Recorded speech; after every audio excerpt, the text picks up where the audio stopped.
সিলেট টেস্টে দুর্দান্ত পারফরম্যান্সের মাধ্যমে পাকিস্তানকে ৭৮ রানের ব্যবধানে হারিয়ে ২ ম্যাচ সিরিজে হোয়াইট ওয়াশ করেছে বাংলাদেশ জাতীয় ক্রিকেট দল। এ জয়ের মাধ্যমে টেস্ট ক্রিকেটে ঘরের মাটিতে পাকিস্তানের বিপক্ষে প্রথমবারের মতো সিরিজ জয়ের ইতিহাস গড়ল টাইগাররা। ম্যাচের শেষ দিনে শুরুতে কিছুটা চাপ তৈরি করেছিল পাকিস্তান।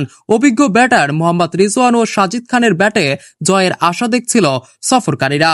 তবে গুরুত্বপূর্ণ মুহূর্তে ম্যাচের মোড় ঘুরিয়ে দেন বাংলাদেশের স্পিনার তাইজুল ইসলাম।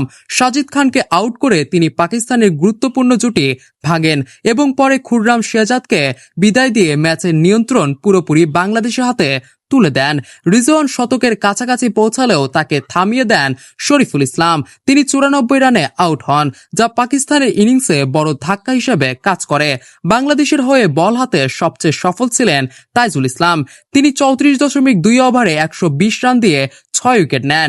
এছাড়া নাহিদ রানা নেন ২ উইকেট এবং শরীফুল ইসলাম ও মেহেদী হাসান মিরাজ নেন একটি করে উইকেট। এর আগে বাংলাদেশ নিজেদের প্রথম ইনিংসে লিটন দাসের সেঞ্চুরিতে ২৭৮ রান করে। জবাবে পাকিস্তান ২৩২ রানে অল আউট হয় এবং ৪৬ রানের লিড পায় বাংলাদেশ।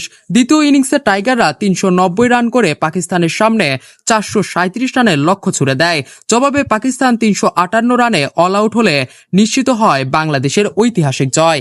এ জয়ের মাধ্যমে বাংলাদেশ দল টেস্ট ক্রিকেটে নতুন এক অর্জন যোগ করল, যা দেশের ক্রিকেট ইতিহাসে স্মরণীয় হয়ে থাকবে।